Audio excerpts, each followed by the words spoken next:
Hello வணக்கம். நான் உங்கள் வாசன் வாய்ஸ் ஓவர். எனக்கு உங்களுக்கான அனிமேஷன் லிஸ்ட்டில் 2012 வெளிவந்திருந்த டேட் த லாஸ்ட் எக்ஸ்ப்ளோரர்னு ஒரு அருமையான புதையல் சம்பந்தப்பட்ட ஒரு படத்தை தாங்க கொண்டு வந்திருக்கேன். பொதுவாக ஆர்கியாலஜிக்கல் மூவிஸ்னாலே அடுத்து என்ன நடக்கும்ன்றது தான் சுவாரஸ்யம். ஸோ நீங்கள் எதிர்பார்க்கறத விட இன்ட்ரெஸ்டாகவே போகும். முடிஞ்ச வரைக்கும் முழுசாக பார்க்க ட்ரை பண்ணுங்க. அண்ட் யாரெல்லாம் புதுசாக வந்து பார்க்குறீங்களோ நம்ம சேனலுக்கு சப்ஸ்கிரைப் பண்ணி சப்போர்ட் பண்ணிடுங்க. லைக்கையும் தட்டி விட்டுருங்க. வாங்க கதை கேட்க போகலாம். படத்தோட ஓப்பனிங்ல எக்ஸ்ப்ளோரர் டீம் ஒன்று ஹெலிகாப்டர்ல எஜிப்தில் உள்ள பிரமிட் இருக்கிற எக்ஸ்கவேஷன் சைட்டுக்கு வந்து லேண்ட் ஆகிற மாதிரி காட்ட கடைசியில் பார்த்தா வீட்டு தோட்டத்தில் வெட்டியா உட்காந்து சுட்டித்தனமா விளையாடிட்டு இருக்கிற குட்டி பையனோட விளையாட்டுத்தனமா வர கதையில ஒரு சீன் தான் அது. ஆக்சுவலா அவன் தான் நம்ம படத்தோட ஹீரோ. சின்ன வயசுல இருந்தே பெரியவனானா ஒரு சிறந்த ஆர்கியாலஜிஸ்ட் ஆகணும்ன்றது அவனோட கனவு. அதனாலேயே பொதுவாக அவன் யாரு கூடயும் சேரவும் மாட்டான். அண்ட் அவனுக்கு ஃப்ரெண்ட்ஸும் கிடையாது. சும்மா இருக்கிற டைம்ல இப்படிதான் வீட்டு பக்கத்துல குழிய தோண்டி ஏதாவது புதையல் கிடைக்குமான்னு பார்த்துட்டு இருப்பான். அப்படி அவனோட வாழ்க்கையில கிடைச்ச புதையல் தான் ஒரு தங்க மோதிரம். பயபொலிக்கு கண்டுபிடிச்ச உடனே கையும் ஓடல காலும் ஓடல வேக வேகமா வீட்டுக்குள்ள ஓடி வந்து, பாருங்க பாட்டிமா, என்னோட ஃபர்ஸ்ட் புதையல் நான் கண்டுபிடிச்சிட்டேன்னு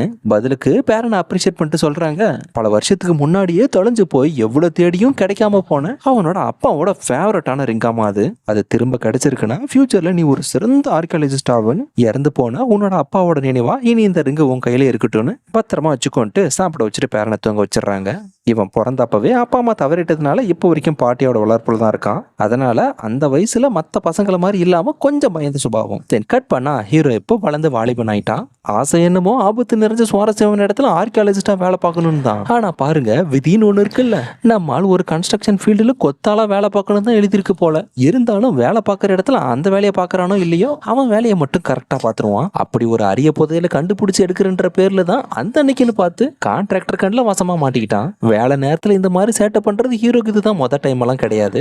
அந்த ஆளும் பல முறை கேவலமா திட்டி பார்த்துருக்கான். நம்ம ஆளு இப்படிதான் இருப்பான்னு கோடு போட்டு வாழ்ந்துட்டு இருக்கான் போல. பொறுத்ததெல்லாம் போதுன்னு இத்தனை நாளா வார்னிங் கொடுத்துட்டு இருந்த கான்ட்ராக்டர் ஹீரோ பண்ண சேட்டையிலையும் அவன் நாய்க்குட்டி பண்ண லூட்டிலையும் மொத்தமா வேலையை விட்டு தூக்கிட்டான். ஆனா அதுக்கெல்லாம் நம்ம ஆளு கண் கலங்குற ஆளே கிடையாது. கையை விட்டு போன வேலையே பார்ட் டைமா தான் பார்த்துட்டு இருந்திருக்கான். அப்படி மிச்சம் இருக்கிற மற்ற நேரத்துல என்ன வேலைனா, இன்னைக்கு வேலை செய்யற இடத்துல கண்டுபிடிச்ச அரிதான பொருள் மாதிரி எங்கெல்லாம் கிடைக்குதோ அதெல்லாம் கலெக்ட் பண்ணி கொண்டு வந்து மியூசியம்ல கொடுத்து அதுல வர இன்கம்னாலையும் தான் அவனோட part of the life run ஆயிட்டு இருக்கு. அப்படி அவன் கொண்டு வர ஒவ்வொரு பொருளுக்கும் மதிப்பீட்டு கொடுக்கறது யாருன்னா ப்ரொஃபசர் ஹாம்பர்ட் என்ற ஒருத்தர் தான். இன்னைக்கு கன்ஸ்ட்ரக்ஷன் ஒர்க் அப்ப கிடைச்ச ஒரு பொருளை கொடுத்து, கண்டிப்பா இது ஹைலி வேல்யூபிளா தான் இருக்கும் ப்ரொஃபசர், கொஞ்சம் பார்த்து சொல்லுங்கன்ன போது கடைசியில செக் பண்ணி பார்த்ததுல யாரோ குடிச்சிட்டு கீழே போட்டு போன சாதாரண கோக் பாட்டில் அது. ஆர்கியாலஜில உனக்கு இருக்கிற ஆர்வம் என்னன்னு எனக்கு புரியுது தம்பி. ஆனா என்ன பண்றது, எந்த பிரோஜனமும் இல்லாம போச்சு. என்ன சரி சரி விடுங்க ப்ரொஃபசர், எனக்குன்னு ஒரு டைம் வராமையா போயிட போகுதுன்னு வரும்போது ரிசப்ஷன்ல இருந்து ஒரு முக்கியமான லெட்டர் கொடுத்து ப்ரொஃபசர் கிட்ட மறக்காம இதை கொடுங்கன்னு சொல்லியிருந்திருக்காங்க போல. அது நம்மளுக்கு இப்பதான் ஞாபகம் வந்து கொடுக்க ஓபன் பண்ணி பார்த்த ப்ரொஃபசருக்கு சடனா ஒரு ஷாக்கு. ஆக்சுவலா அவரோட பழைய நண்பர்கிட்ட இருந்து வந்த அந்த லெட்டர்ல என்ன போட்டுருந்துச்சுன்னா, 30 வருஷத்துக்கு முன்னாடி 2 பேரும் சேர்ந்து அறியப்படாத ஒரு புதையலை தேடி இருந்திருக்காங்க. தங்கங்கள் மட்டுமே குவிஞ்சு கிடக்கிற லாஸ்ட் சிட்டி ஆஃப் கோல்ட்னு அழைக்கப்படுற அந்த இடத்துக்கு போகணும்னா அந்த இடத்துக்கு போறதுக்கான ஒரு கீ வேணும். கிடைச்ச விவரத்தை வச்சு அந்த அன்னைக்கு அதோட ஒரு பாகத்தை மட்டும் தான் அவங்களால கண்டுபிடிக்க முடிஞ்சது. அதுக்கப்புறம் 30 வருஷத்துக்கு பின்னாடி இப்பதான் அவரோட ஃப்ரெண்டு நம்ம நினைச்ச மாதிரியே அதோட இன்னொரு பாகத்தை கண்டுபிடிச்சாச்சு, நான் சொல்லியிருக்கிற இடத்துக்கு சீக்கிரமா வந்து சேர்ந்ததான் அர்ஜென்ட்டா லெட்டர் போட்டிருந்திருக்காரு. தென் அடுத்த ஃபிளைட்டுக்கு இன்னும் 2 மணி நேரம் தான் இருக்கு. தென் அதை விட்டா மார்னிங் தான். என்னடா அது, இப்படி ஒரு நெருக்கடியான சூழ்நிலையில மாட்டிக்கிட்டுமேனு ப்ரொஃபசர் குழப்பத்துல முழிக்க, கவலையே படாதீங்க, ஆன் டைமிங் உங்களை ஏர்போர்ட்ல கொண்டு போய் விடுறது என்னோட பொறுப்புன்னு அவனோட கார்ல கூட்டிட்டு கிளம்ப, அந்த ஒரு சின்ன கேப்ல புதையலை பத்தின மேலும் சில கதைகளை சொல்லுங்கன்னு கேட்கறான். பதிலுக்கு ப்ரொஃபசரும் லெஜண்ட்ஸோட குறிப்புகள் படி 500 வருஷத்துக்கு முன்னாடி இங்கஸ் மக்களோட ஒட்டுமொத்த தங்கமும் ஸ்பானியர்ட்ஸ் கூட்டத்தால திருடப்பட போறதா அவங்களுக்கு தகவல் கிடைச்சி மதர் நேச்சர் கிட்ட உதவி கேட்டு மொத்த தங்கத்தையும் பைடிடின்ற ஒரு ரகசியமான இடத்துல வைக்கிறாங்க. அதை பாதுகாக்கிறவங்களுக்கு கோல்டோட எக்ஸ்சேஞ்சா மந்திர சக்தி கொண்ட ஒரு தங்க சிலையை கொடுத்து கூடவே அவங்களுக்கு சாகா வரமும் சேர்த்து கொடுத்தாங்க. என்ன ப்ரொஃபசர் சொல்றீங்க, அவங்க எல்லாம் இன்னும் உயிரோடு இருப்பாங்கன்னா நீங்க எப்படி அந்த சிலையை எடுக்க போவீங்கன்னு ஹீரோக்கு சந்தேகம் வர, ஆரம்பத்திலே நான் சொன்னேன் இல்லையா, அது எல்லாமே லெஜண்ட்ஸோட குறிப்புகள் மட்டும்தான். எந்த அளவுக்கு உண்மை இருக்குன்னு நம்மளால சொல்ல முடியாது. மேபி இருக்கலாம், நமக்கு கிடைச்சக்கே உண்மையானதா இருந்தான்னு கதையை முடிச்சுட்டு ஏர்போர்ட்டுக்கு வந்து சேர்றாங்க. அப்புறம் அவசரத்துல ப்ரொஃபசர் தவறுதலா அவரோட ஒரு முக்கியமான பேக்கை கார்ல விட்டுட்டு அவரு பாட்டுக்கு ஃபிளைட் ஏற உள்ள போயிட்டாரு. தென் அதை கொண்டு வந்து கொடுக்கறதுக்காக ஹீரோ உள்ள வரவும் மனுஷன் வழி மாறி வார்னிங் போர்டை பார்க்கல போல, நேரா போய் லக்கேஜ்ல இடிச்சு வாரி விழுந்து வலிக்கிட்டாரு. தென் காப்பாத்த வந்த ஹீரோவும் கன்ஃபியூஸ்ல கலரை மாத்தி மாத்திரையை கொடுத்து போட்டான். ஆள் அப்படியே ஃபிளாட் ஆயிட்டாரு. டாக்டர் செக் பண்ணி பார்த்துட்டு இந்த நிலைமையில எல்லாம் அவரால் ஃபிளைட்ல டிராவல் பண்ண முடியாது, கண்டிப்பா அவருக்கு 2 நாள் ரெஸ்ட் தேவைப்படுது. ஸோ நீங்க தானே அவர் கூட வந்தீங்க, பேசாம நீங்களே போய் அந்த வேலையை முடிச்சுட்டு வந்துருங்களேன்னு போது அது வரைக்கும் ஹீரோக்கு அந்த எண்ணமே இல்லை. பட் அவங்க அதை சஜஸ்ட் பண்ணதுக்கு அப்புறம் யோசிச்சு பார்த்துட்டு எப்படியும் ப்ரொஃபசர் இப்ப இருக்கிற நிலைமைக்கு வாய்ப்பே இல்லைன்ட்டு சொன்ன மாதிரியே அவரோட இடத்துல இருந்து வேலையை ஆரம்பிக்கிறதா முடிவு பண்ணி அங்கிருந்து ஃபிளைட் ஏறிட்டான். தென் அந்த பக்கம் ரீச் ஆனதும் ஏர்போர்ட்ல அவனை ரிசீவ் பண்றதுக்காக ஒரு ஆள் வெயிட் பண்ணிட்டு இருக்கான். ஆக்சுவலா அவனுமே ஹீரோ மாதிரியே ப்ரொஃபசரோட ஃப்ரெண்டு அனுப்பி விட்டாருன்னு தான் பிக்கப் பண்ண வந்திருக்கான். ஒரு பக்கம் இவங்க 2 பேரும் பேசிட்டு இருக்கிறதையும் தூரத்துல இருந்து வாட்ச் பண்ணிட்டு இருக்க ஒருத்தன் வாக்கி டாக்கில அவனோட பாஸ்க்கு ஹீரோவை பத்தி இன்ஃபார்ம் பண்றான். அவன் வந்துட்டான், வேலையை ஆரம்பிச்சிடலாமான்னு. தென் கரெக்டா அப்பதான் ஹீரோயினோட என்ட்ரியும். அவளை பார்த்து பல்ல காட்டின கேப்ல தன்னை ரொம்ப நேரமா ஒருத்தன் ஃபாலோ பண்ணிட்டு இருக்கிறது ஹீரோ கவனிக்கல. சட்டு புட்டுன்னு 2 பேர் வந்தவனுங்க அவனுங்க பாட்டுக்கு ஹீரோவை கடத்தி ஒரு கார்ல கொண்டு போயிட்டு இருக்கானுங்க. அது வரைக்கும் ஹீரோக்குமே தெரியாது ஹீரோயினுமே அவனை பிக்கப் பண்ண தான் வந்திருக்கான்ற விஷயம். கடத்தி கொண்டு போறவளுக்கு அப்படி என்ன முக்கியமான விஷயம்னு அவனோட பேக்கை செக் பண்ணி பார்க்கும்போது தான் அந்த புதையலுக்கான ஒரு கீ இருக்கிறது தெரிய வந்து, ஓ அப்படின்னா இதை அடையறதுக்காக தான் ஹீரோவை கொண்டு போயிருக்காங்கன்னு சீக்கிரமா வண்டி எடு, ஹீரோவை காப்பாற்ற போலான்னு வேகமா அந்த கார் பின்னாடியே பின்தொடர்ந்து வராங்க. தென் வில்லன் ஹீரோவை பிடிச்சி கொலை பண்ணிடுவேன்னு மிரட்டுறான். ஒழுங்கா அந்த புதையலுக்கான கீயை கொடுத்துட சொல்லின்னு. பதிலுக்கு நம்மளும் அடைய நீங்க ஆள் மாத்தி தூக்கிட்டு வந்துட்டீங்கன்னு நினைக்கிறேன், நீங்க எதிர்பார்க்கிற மாதிரி எந்த கீயோ பொருளோ என்கிட்ட இல்லடான்னு முடிஞ்ச வரைக்கும் சமாளிச்சு பார்த்தான். ஆனா அவனுங்களும் விட்டு கொடுக்குற மாதிரி இல்லைன்னு தெரிஞ்சதும் எப்படியாவது இடத்த விட்டு காலி பண்ணல, எப்படியும் எமலோகத்துக்கு அனுப்பிச்சிருவானுங்கன்னு சடனா அவனுங்களை தசை தெரி போட்டு ஒரு வழியா தப்பிச்சு பின்னாடியே காப்பாத்த வந்த ஹீரோனோட கார்ல ஏறிக்கிட்டான்.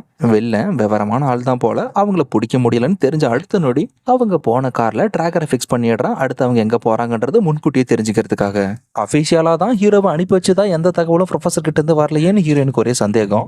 ஏன்னா ஏர்போர்ட்ல ரிசீவ் பண்றதுக்காக ஹீரோயின் வந்ததுக்கான முக்கியமான ரீசனே ஷெட்யூல் படி ப்ரொஃபசர் மீட் பண்ண இருந்த அவரோட க்ளோஸ் ஃப்ரெண்டோட ஒரே பொண்ணு தான் இந்த ஹீரோயின். அவருக்கு ஏதோ வேலையா இருந்ததுனால தான் பொண்ணு அனுப்பிவிட்டு ரிசீவ் பண்றதுக்காக வந்திருக்கான்ற விஷயம் முழுசா தெரிஞ்சதுக்கு அப்புறம் தான் பதிலுக்கு நம்மளும் நடந்த எல்லாத்தையும் எடுத்து சொல்லி ப்ரொஃபசருக்கு பதிலா அவரோட வேலையை முடிச்சுட்டு வரதுக்காக தான் அனுப்பி வச்சாருன்னு இடையில இருந்து எல்லா கன்ஃபியூஷனையும் கிளியர் பண்ணிட்டான். தென் ஹீரோயின் வீட்டுக்கு வந்து பார்த்தா உள்ள இருக்கிற பொருள் எல்லாம் ஒரே அலங்கோலமா இருக்கு. ஏன்னா வில்லனும் அவனோட ஆளுங்களும் ஹீரோவை கடத்துறதுக்கு முன்னாடியே இந்த இடத்துக்கு தான் வந்திருப்பானுங்க போல. பட் இதுல சந்தேகத்துக்குரிய ஷாக்கிங்கான விஷயம் என்னன்னா, அந்த புதையலை கண்டுபிடிக்கிறதுக்கான கீ ஹீரோ கிட்ட இருக்கும்போது எதுக்காக ஹீரோயின் வீட்டுக்கு வந்து அப்படி எந்த பொருளை தேடி பார்த்திருப்பானுங்கன்னு குழப்பத்துல இருக்க. அப்பதான் ஹீரோயினோட பெட்டா இருக்கிற ஒரு பறவை ஒரு பார்சலை கொண்டு வந்து கொடுக்குது. என்னன்னு ஓபன் பண்ணி பார்த்ததுக்கு அப்புறம் தான் ரியலைஸ் ஆகுது, அந்த புதையல் இருக்கிற இடத்த தேடி போகணும்னா அதுக்கு மொத்தம் 2 கீ தேவை. அந்த கீயோட இன்னொரு பார்ட்டா தான் ஹீரோயினோட அப்பா எக்காரணத்தை கொண்டும் அது வில்லனோட கையில போயிடக்கூடாதுன்றதுக்காகவே தன்னோட பொண்ணுகிட்ட கொண்டு போய் சேர்த்துருன்னு பத்திரமா பறவை கிட்ட கொடுத்து அமைச்சிருக்காரு. அண்ட் கடைசியா அந்த லெட்டர்ல இப்ப அவர் எங்க இருக்காருன்ற அட்ரஸையுமே மென்ஷன் பண்ணிருக்காரு. அப்படின்னா அவர் இப்ப பயங்கரமான ஆபத்துல மாட்டிட்டு இருக்காரு. அதுக்கு காரணம் யாருன்னு அந்த பறவை விசாரிக்கும் போது தான் இன்னைக்கு ஹீரோவை கடத்த முயற்சி பண்ண அதே வில்லனும் அவனோட ஆளுங்கன்றது தெரிய வருது. அப்புறம் அவரை காப்பாத்தி கொண்டு வரதுக்காக தன்னோட அப்பான்ற ரெஸ்பான்சிபிலிட்டிக்காக ஹீரோயின் தயாராயிட்டா. எதுக்கிட வம்பு, என்னாலலாம் வர முடியாதுன்னு அகைன் அவளை பார்க்காத வரைக்கும் முடியாதுன்னவன் கடைசியில் அப்படியே ஃபிளாட்டு. இதுக்கு மேல ஒன்றும் சொல்றதுக்கு இல்லை, அப்பாவை காப்பாத்தி தான் ஆகணும்னு அந்த லெட்டர்ல போட்டிருக்கிற இடத்துக்கு போறதுக்காக ட்ரெயின் ஏறுறாங்க. இவங்க எங்க போனாலும் வில்லனும் அவனோட ஆளுங்களும் ஆல்ரெடி ரெடியா வெயிட் பண்ணிட்டு இருக்காங்க அவங்க கிட்ட இருக்கிற புதையலோட கீ அடையறதுக்காக.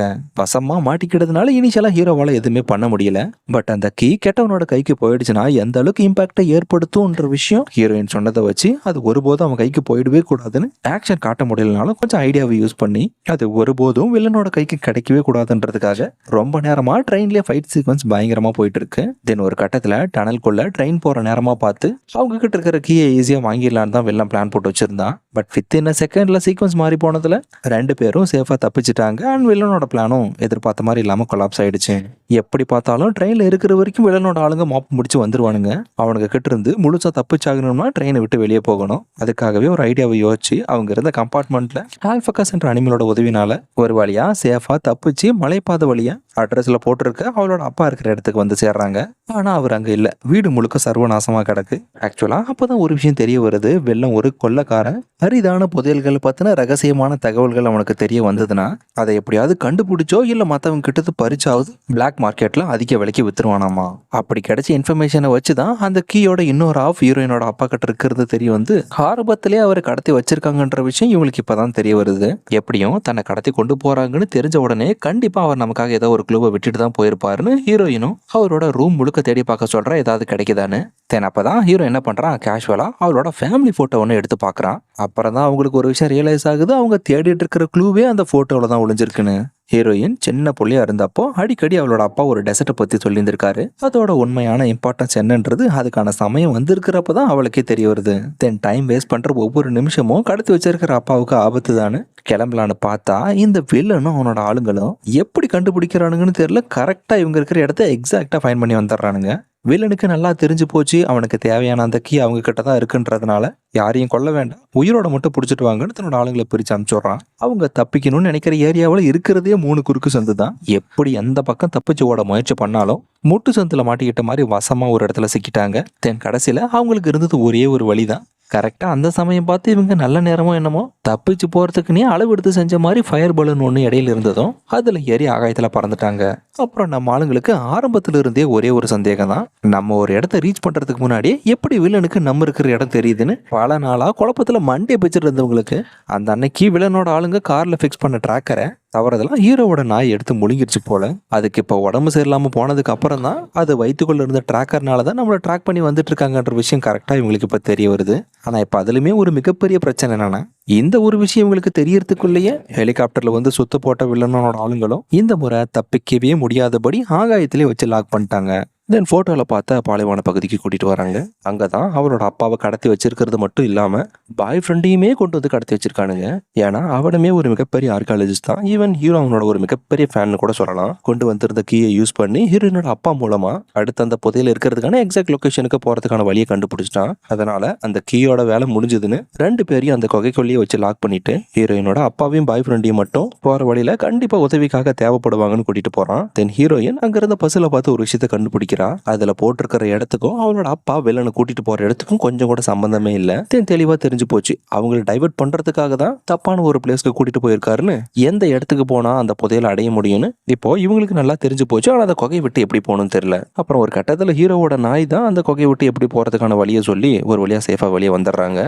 ஒரு பக்கம் ஹீரோனோட அப்பா கூட்டிட்டு வந்த இடத்துக்கு வேலையை ஆரம்பிச்ச வில்லனும் அவனோட ஆளுங்களும் ரொம்ப நேரமா ட்ரை பண்ணி பாக்குறாங்க. ஆனா எந்த தடையும் கிடைச்ச மாதிரி இல்ல. ஒருவேளை இருந்தாலும் நம்மள தப்பான இடத்துக்கு கொண்டு வந்துட்டானு எனக்கு சந்தேகம் வர அப்பதான் அங்க ஒரு ட்விஸ்ட் என்னன்னா, அந்த புதையலோட மொத்த மாஸ்டர் பிளானுக்கு பின்னாடி ஹீரோயினோட பாய் ஃப்ரெண்ட் தான் இருந்திருக்கானு. தென் இந்த ஒரு கேப்ல புதையல் இருக்கிற எக்ஸாக்ட் லொகேஷனுக்கு ஹீரோவும் ஹீரோயினும் வந்து சேர்ந்ததும் அதுக்குள்ள போறதுக்கான வழியை பார்த்துட்டு இருக்காங்க. பட் அதுக்குள்ள வெளில சூதானமாயிட்டான், நம்மளை ஏமாத்தி வேற ஒரு இடத்துக்கு கூட்டிட்டு வந்திருக்காங்கன்னு. அடுத்த கொஞ்ச நேரத்துல இவங்க இருக்கிற இடத்த கண்டுபிடிச்சு வந்துட்டான். ஹீரோயினோட பாய் ஃப்ரெண்டோட பேச்சு நடவடிக்கை எல்லாம் பார்த்து ஹீரோ கரெக்டா கண்டுபிடிச்சிட்டான் ஒரிஜினல் வில்லனே அவன் தானு. பட் அந்த விஷயத்தை அவளுக்கு புரிய வைக்கலான்னு பாக்குறதுக்குள்ள இவனை மேலேயே விட்டுட்டு அவங்க மட்டும் புதையலை தேடி சுரங்கத்துக்குள்ள போயிட்டாங்க.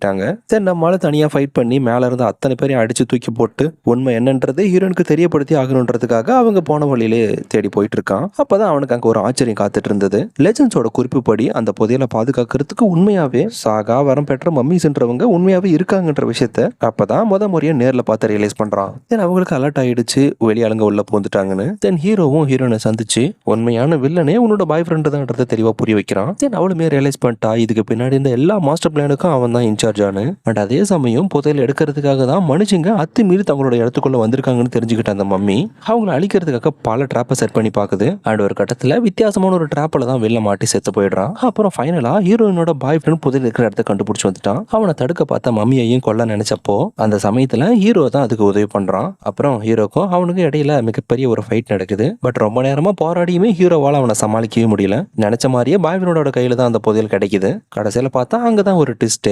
அது சாதாரணமான மத்த புதையல் மாதிரி இல்ல, மேஜிக் பவர் கொண்டதுன்றதுனால அதை யாரு அடையணும்னு பேராசையோட தொடறாங்களோ சாபத்தால சபிக்கப்பட்டு அவங்களுமே மம்மைஸா மாறிடுவாங்க. இது பாய் ஃப்ரெண்டுக்கு தெரியாது. கடைசியில் அவன் எதிர்பார்த்தது ஒண்ணு நடந்தது வேற ஒண்ணு ஆயிடுச்சு. தூக்கிட்டு போய் கவலாளிங்க கிட்ட கொடுத்து அடுத்து இனிமே வெளி உலகத்துக்கு தெரியாம இவன் இங்க தான் இருக்கணும்ன்ற மாதிரி பாய் ஃப்ரெண்டை அடைச்சு வச்சிடறாங்க. அதுக்கப்புறம் இந்த புதையலை பத்தி ஹீரோக்கும் தெரிய வந்ததுனால அவங்களுமே கொள்ளலான்னு தான் ஃபர்ஸ்ட் அந்த மம்மி பிளான் போட்டு வச்சிருந்தது. ஆனா அதோட உயிரை காப்பாத்தினதுக்காக வெளியே யாருக்கிட்டையும் சொல்ல மாட்டேன்னு ஹீரோ ப்ராமிஸ் பண்ணி கொடுத்ததுக்கு அப்புறம் இவங்களை மட்டும் உயிரோட அனுப்பி வைக்குது. அப்புறம் ஹீரோ ஹீரோயின் 2 பேரும் ஒன்று சேர்ந்துடுறாங்க. அடுத்து வேற ஒரு புதையலை தேடி பயணத்தை ஆரம்பிக்கலாமான்னு படத்தை காட்டி முடிக்கிறாங்க. அண்ட் இதில் ஒரு சில இன்ட்ரெஸ்டிங்கான சீன்ஸை நீங்கள் விஷுவலாக பார்த்தா தான் நல்லா இருக்கும். மூவி லிங்க் டிஸ்கிரிப்ஷனில் கொடுக்குற மறக்காம டெவலப் பண்ணி பார்த்துக்கோங்க. நெக்ஸ்ட் இதோட பெஸ்ட்டாக கொடுக்க ட்ரை பண்ணுறேன். லைக் பண்ணி ஷேர் பண்ணி சப்ஸ்கிரைப் பண்ணுங்க. நெக்ஸ்ட் ஒரு இன்ட்ரெஸ்டிங்கான அனிமேஷன் சீக்கிரம் சந்திக்கிறேன். அடுத்து பாபாய் டோன்ட் நம்ம channel was on voice over. See you guys.